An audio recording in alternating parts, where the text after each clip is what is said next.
Գյուրջան Կասկադ, հասանելի բնակարաններ 65 ամիս մարման ժամկետով։ Հատուկ ջոկատայինները խուզարկություններ են իրականացրել գործարար Սամվել Կարապետյանի Երևանում գտնվող տանը։ Ավելի վաղ գործարար Սամվել Կարապետյանը իր հաջակցությունն էր հայտնել ամենայն հայոց կաթողիկոսին։ Տան մոտից շուրջ 45 հոգու բերման են ենթարկել։ Այս մասին լրագրողների հետ զրույցում ասել է Սամվել Կարապետյանի եղբայր Կարեն Կարապետյանը։ Վարչապետ Նիկոլ Փաշինյանը կայցելի Թուրքիա լրագրողների հետ ճեպազրույցում հաստատել է ազգային ժողովի նախագահ Ալեն Սիմոնյանը։ Պատերազմի հետ կապված ռիսկերն այսօր մինիմալ են եւ մենք պետք է աշխատենք, որ ընդհանրապես այն չեզոքացնենք։ Եվ կառավարությունն այդ ուղղությամբ գործուն քայլեր է անում։ Ես հաստատում եմ, որ նման գործուն քայլերից մեկը վարչապետի նախատեսվող այցն է Թուրքիա։ Այո, հաստատում եմ, այդ այցը պատմական է, քանի որ Հայաստանի վարչապետը առաջին անգամ նման մակարդակի այց է իրականացնելու։ Երկկողմ այց է, հրավեր է արվել նախագահի կողմից եւ հենց այդ ֆորմատով է լինելու, ասել է Սիմոնյանը։ Իրանը չի ձգտում պատերազմի սրմանը, բայց պատրաստ է ցանկացած սցենարի։ Լրագրողների հարցերին պատասխանել է Իրանի դեսպանը։ Այս ագրեսիան Իրանին պարտադրվեց, ասում է Հայաստանում Իրանի դեսպանը։ Մեհդի Սոփանին շարունակում է պատասխանատու են համարում Ամերիկայի կառավարությանը Իրանի դեմ Իսրայելի կատարած հանցագործություններում ցուցաբերած լիակատար աջակցության համար։ Երբ չլինի ագրեսիա ու ուժի սպառնալիք, միայն այդ ժամանակ հարցը բանակցություններով լուծելու մասին հնարավոր կլինի խոսել։ Իսկ ուժի առկայության պարագայում դա հնարավոր չէ, ասում է դեսպանը։ Ամերիկայի Միացյալ Նահանգները այս հարձակումների մասնակից է, պետք է ընդունի սեփական պատասխանատվությունը եւ դադարեցնի երեսպաշտությունն ու համաշխարհային հանրությանը մոլորեցնելը։ Ուժի կիրառմամբ համաձայնությունը համաձայնություն չէ, դա հանձնվել է, մենք չենք հանձնվի։ Մամուլը չի լռում այն մասին, որ Իսրայելի Իրանի վրա հարձակման գործում կա ադրբեջանական աջակցություն։ Հայ լրագրողներն են դեսպանից հետաքրքրվում, Թեհրանն ինչ տեղեկություններ ունի այդ մասին։ Այդ հարցի հետ կապված մենք որևէ ինֆորմացիա չունենք, ձևակերպում է դիվանագետը ու հավելում, որ չեն կարող մեկնաբանել այն, ինչ շրջանառվում է մամուլում։ Պաշտոնյան նույն կերպ է պատասխանում նաև Արցախի տարածքից Իրանը թիրախավորելու հավանականությանը։ Հետո լրագրողները հստակեցնում են, տեսանյութեր են տարածվում մեկնաբանությամբ, թե ադրբեջանական կողմից անօթաչուներ են ուղարկվում Իրան։ Պետք է հավաստի փաստեր լինեն, այդ տեսանյութերը Իրանի թե այլ քաղաքացիների կողմից տեղադրելը դեռևս փաստ չէ, պետք է լինեն գործողություններ, որոնց արդյունքում ապացուցվի, որ դա իրականություն է։ Իսկ հավանական է արդյոք, որ Բաքուն սադրանք հրահրի Սյունիքի ուղղությամբ, օգտվելով Իրանի զբաղվածությունից։ Այստեղ դեսպանն ասում է, Իրանի Իսլամական Հանրապետությունը տարածաշրջանում կպահպանի իր հռչակած կարմիր գծերը եւ չի շեղվի դրանցից։ Կարմիր գծերը մեր կենսական գծերն են եւ երբեք Իրանի դիրքորոշումները իր կարմիր գծերի վերաբերյալ չեն փոխվի։ Իհարկե, մենք հավանականությունների աշխարհում ենք ապրում եւ որոշ հավանականություններ կարող են մտահոգիչ լինել, սակայն մենք իրողությունների եւ փաստերի հետ ենք առնչվում, պահպանում ենք մեր զգոնությունը։ Կարծում եմ Հայաստանի Հանրապետության կառավարությունը եւս հետևում է զարգացումներին։ Մենք շատ սերտ կապեր ունենք եւ անընդհատ Հայաստանի կառավարության հետ խորհրդակցություններ անցկացնում։ Երկրների այսօրվա վարքագիծը կազդի երկկողմ հարաբերությունների վրա, բարեկամին եւ թշնամուն ճանաչում են ծանր վիճակում։ Իրանի հայ համայնքում զոհերի կամ վիրավորների վերաբերյալ տեղեկություններ չկան, ինչ վերաբերում է այն հարցին, թե գործողությունների հետևանքով քանի իրանցի է լքել Իրանն ու Հայաստան տեղափոխվել, ըստ դեսպանի երկրում որքան հնարավոր է բնականon վիճակ է, քաղաքացիների մեծաթիվ հոսք չկա։ Ըստ նրա ճիշտ հակառակը, աշխատանքներ են արվում տարբեր երկրներից քաղաքացիների վերադարձի համար, քանի որ թռիչքների չեղարկման հետևանքով նրանցից շատերը չեն կարողանում տուն վերադառնալ։ Տվյալներ չկան, թե քանի իրանցի է պատերազմական գործողությունների հետևանքով Հայաստան տեղափոխվել, սակայն ունենք մեծ թվով քաղաքացիներ, որոնք Ռուսաստան եւ Թուրքիա էին այցելել։ Այդ քաղաքացիները կարողացել են Հայաստանի հետ ունեցած ցամաքային սահմանով վերադառնալ երկիր։ Ինչ վերաբերում է հայ-իրանական ցամաքային սահմանի ակտիվության ավելացման վերաբերյալ տեղեկություններին, դեսպանի խոսքով շաբաթական 20 թռիչք էր իրականացվում Հայաստանից դեպի Իրան եւ հակառակ ուղղությամբ։ Հիմա թռիչքները չեղարկված են, ուստի նրանք,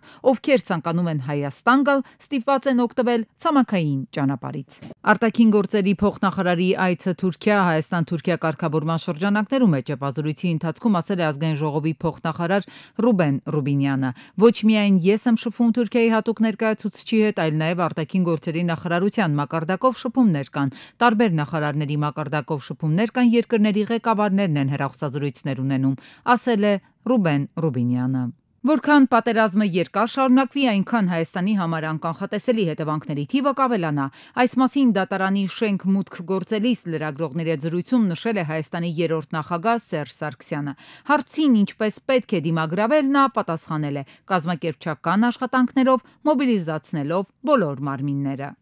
Ազգային ժողովը 87 դեմ 0 կողմ ձայներով մերժեց եւ օրակարգում չընդգրկեց ԿՊԱ-ական падգամավոր Հայկ Սարգսյանի հեղինակած զինվորական ծառայության եւ զինծառայողի կարգավիճակի մասին օրենքում փոփոխությունների նախագիծը։ Դեմ քվեարկեց նաեւ հեղինակը Հայկ Սարգսյանը։ Ես առաջնորդվելով վարչապետի հանձնարարականներով կշարունակեմ աշխատել մեր գործընկերների հետ, որպեսզի հնարավորինս շուտ կարողանանք այն բարեփոխումները եւ այն ուղենիշերը, որ վարչապետն է դրել մեր առաջ եւ կառավարության ծրագրում արկա են, դրանք կարողանանք կյանքի կոչել։ ԿՊԱ-ական падգամավորի ներկայացրած նախագծով առաջարկվում էր վճարել 18 միլիոն դրամ եւ ծառայել 4 ամիս կամ վճարել 24 միլիոն դրամ եւ ծառայել 1 ամիս։ Իշխանական падգամավորները ֆինանսների նախարարին վերջին շրջանում ստացած վերլուծությունները ներկայացրին, չնայած հարցի հասցեատերը նախարարը չէր, այլ ՊԵԿ-ը, այնուամենայնիվ падգամավորը տեղեկացրեց, որ մասնավոր հատվածում համատարած իրական աշխատավարձից ավելի ցածր աշխատավարձ են գրանցում հարկերից խուսափելու համար։ Առնվազն 70%-ը կասի, որ ոչ, մնացած 30%-ն էլ հիմնականում կամ միջազգային ինչ-որ բրենդների հետ փոխկապակցված ձեռնարկությունների աշխատողների բանկային համակարգի, որտեղ թափանցիկությունը շատ ավելի բարձր է։ Սա համատարած խնդիր է։ Ես ամեն օր այս խնդրի մասին լսում եմ։ Ես չէի համաձայնվի այդ գնահատականին, որ համատարած է այդ իրավիճակը, բայց կասեմ նաև, որ այդ աշխատավարձերի թեր հավաքագրում, թեր հայտարարագրումը մի փոքր ավելի բարդ է հայտնաբերել հարկային վարչահարության տեսանկյունից, մենք բոլոր ուղղություններով պետք է թվայնացման գործիքները օգտագործելով թիրախայնությունը մեր ստուգումների եւ հայտնաբերման մեծացնենք։ Արդարադատության նախարար Սրփուի Գալյանի եւ լրագրողների ճեպազրույցը կրկին բանավեճի վերածվեց։ Լրագրողները նրան կոչ արեցին հարցերին ըստ էության պատասխանել, իսկ դասախոսությունները թողնել իր թիմակիցների համար։ Սրփուի Գալյանը հունից դուրս եկավ։ Ես մեմերի կերպար եմ դառնում ձեր պատճառով, որովհետև ստիպված եմ անընդհատ ինչ-որ տարօրինակ ռեակցիաներ տալ ձեր իրականում շատ տարօրինակ եւ անհարգալից պահվածքին։ Լրագրողները նախարարին հորդորեցին այդ տոնով չխոսել իրենց հետ։ Գալյանը ճեպազրույցը կիսատ թողեց ու հեռացավ։ Լրագրողների հետ շփումից խուսափեց նաև կառավարության ղեկավարը, նա էլ անտարբեր հեռացավ, չցանկանալով պատասխանել լրագրողների հարցերին։ Որքան եք խուսափելու լրագրողների հարցերից։ Որովհետեւ միշտ խուսափում են, վերջին 2 ամիսը խուսափում են։ Իրանի եւ Իսրայելի միջև հակամարտության սրացման պատճառով նավթի գները համաշխարհային շուկայում բարձրացել են։ Brent տեսակի նավթի հուլիսյան ֆյուչերսներն արդեն աճել են 34 ցենտով կամ 0.5%-ով, հասնելով 1 բարելի դիմաց 73 ու 57 դոլարի։ Իրանը նավթաարտադրող երկրների կազմակերպության անդամ պետություններից երրորդ խոշորագույն արտադրողն է։ Մտահոգություն կա, որ մարտական գործողությունները կարող են խաթարել իրանական նավթի մատակարարումները, նպաստելով գների բարձրացմանը։ Ուկրաինայում առնվազն 15 մարդ է զոհվել, մոտ 100-ը վիրավորվել ռուսական օդային հարվածների հետևանքով։ Նախագահ Զելենսկին X-ում գրել է, որ սա Կիևին հասցված ամենասարսափելի հարձակումներից մեկն էր, որի ժամանակ ռուսները օգտագործել են ավելի քան 440 անօդաչու թռչող սարք եւ 32 հրթիռ։ Զելենսկին, ով հունիսի 17-ին մեկնում է Կանադա մասնակցելու G7-ի գագաթնաժողովին, ռուսական հարվածները որակել է ահաբեկություն։ Բանակցային ջանքերը առաջնորդող ԱՄՆ նախագահ Դոնալդ Թրամփը սակայն արդեն լքել է հավաքը Իսրայել-Իրան հակամարտության պատճառով։ Թուրքիայի նախագահ Էրդողանը հեռախոսազրույց է ունեցել Մասուդ Փեզեշքյանի հետ, քննարկվել են Իսրայելի եւ Իրանի միջև հակամարտությունը, տարածաշրջանային եւ գլոբալ հարցեր։ Էրդողանը տեղեկացրել է, որ շփումներ է ունեցել այլ երկրների ղեկավարների հետ Իսրայել-Իրան հակամարտության վերաբերյալ։ Թուրքիայի ղեկավարի խոսքով Անկարան պատրաստ է օժանդակող դեր խաղալ հակամարտության անհապաղ դադարեցման եւ միջուկային բանակցություններին վերադառնալու համար։ Էրդողանը նաեւ ընդգծել է, որ կարևորում է տարածաշրջանում խաղաղության եւ կայունության ապահովումը։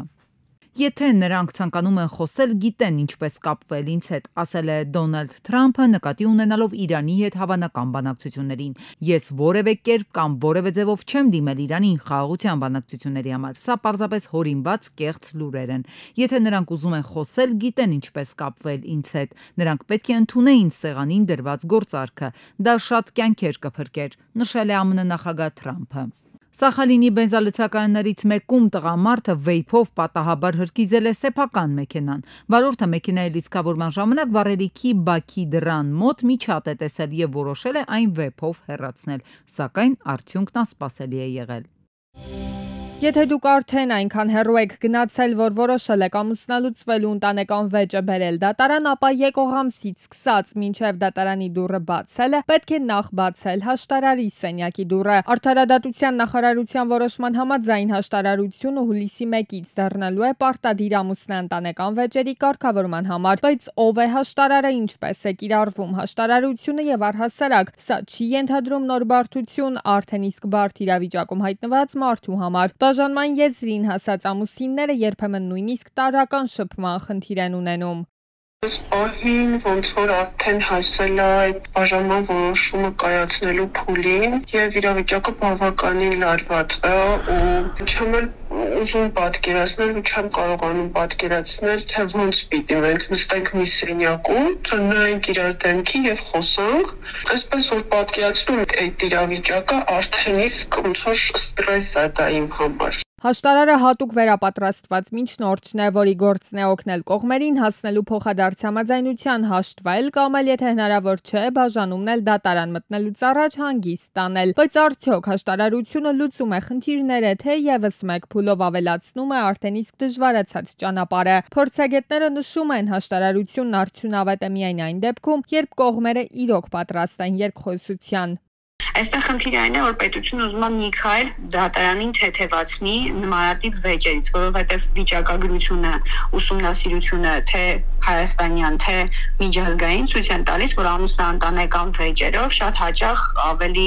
շատ կողմերի միջև ինչ-որ էմոցիոնալ ֆոն կա, քան իրավական վեճ։ Հաշտարարի մոտ գնալու գաղափարը հոգեբանական առումով բոլորի համար չէ, որ ընդունելի է։ Եթե նախկինում մարդը կարող էր ուղղակի դիմել դատարան, ապա այժմ նա չի կարող շրջանցել հաշտարարության փուլը։ Ընդհանրապես պատկերացում չունեմ, թե ոնց պիտի հաշտվենք, իսկ ձեր ասած հաշտարարի մասին ընդհանրապես չենք լսել ու գաղափար չունեմ, թե ինչ ձև կարողանա մեզի օգնի։ Իրազեկվածության պակաս կա պնդում են մասնագետները, եթե կողմերը իսկապես ցանկություն չունեն եւս մեկ անգամ հանդիպել միմյանց, կարող են հաշտարարություն իրականացնել փաստաբանների միջոցով։ Սկզբի շրջանում բոլորն էլ այդպես են ասում, բոլոր զույգերները, իսկ բայց ինքը որ չի ուզում իր ամուսնու տեսնի, դատարան պայմանական հայց է ներկայացնելու եւ չի բացառվում, որ իր ամուսինը դատարան ներկայան։ Այսինքն այս խնդիրը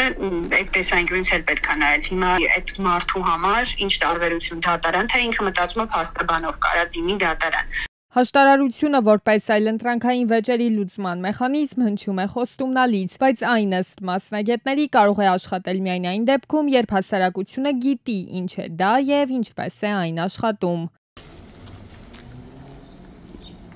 Արաբկիր վարչական շրջանի Գրիբայեդով 11 եւ մի քանի շենքերի բակում հակասանիտարական վիճակ է։ Կեղտաջրերը դիտահորից թափվում են ողողում ամբողջ տարածքը։ Այդտեղ էլ է հոտ գալի,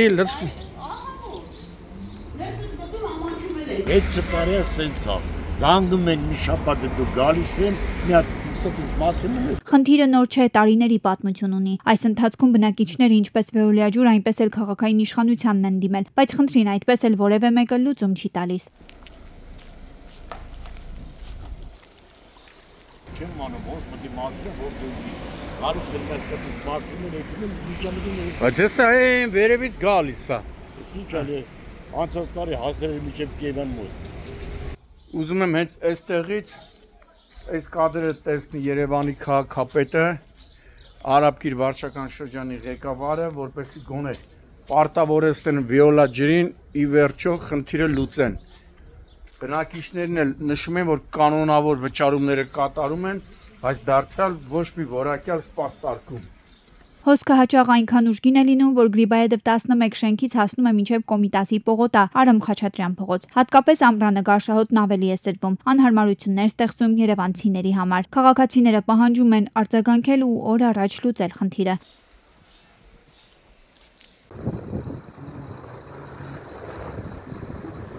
Արտակարգ վիճակ է Իրան-Հայաստան սահմանային անցակետում 1000-ից ավելի բեռնատար չի կարողանում մուտք գործել Հայաստան։ Հայ վարորդները հայտարարել են, որ իրենք անտեսված են, 10 օր է կանգնած են։ Հայաստանի մաքսատանն են դիմել, բայց քայլերը այդպես էլ չեն ձեռնարկվում։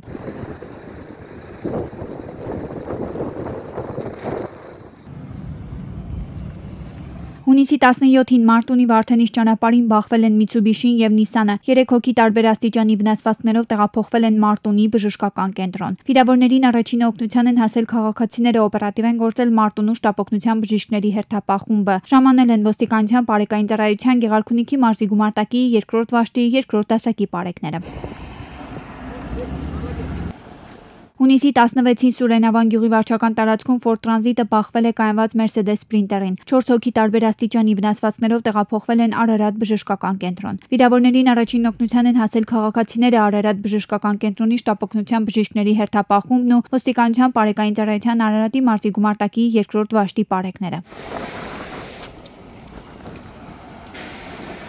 Իմ տեղեկություններով դեպքի վայր է ժամանել նաև քրեական ոստիկանության գլխավոր վարչության Արարատի մարզային քրեական վարչության պետ Սարիբեկ Ռուստամյանը։ Հունիսի 16-ին Կոտայքի մարզում արտակարգ դեպք է տեղի ունեցել։ Ահազանգ է ստացվել, թե Քասախ բնակավայրի Ֆիդայիների փողոցում ծեծկրտուք է, նաև գրակոծներ են հնչել։ Ժամանել են մարզի քրեական ոստիկանության պետը, ոստիկանության բարեկային ծառայության Կոտայքի մարզի գումարտակի 2-րդ վաշտի 2-րդ դասակի բարեկները։ Իրավապահները պարզել են, որ ահազանգը կեղծ է եղել, դա են վկայում նաև տարածքում տեղադրված տեսախցիկների տեսագրությունները։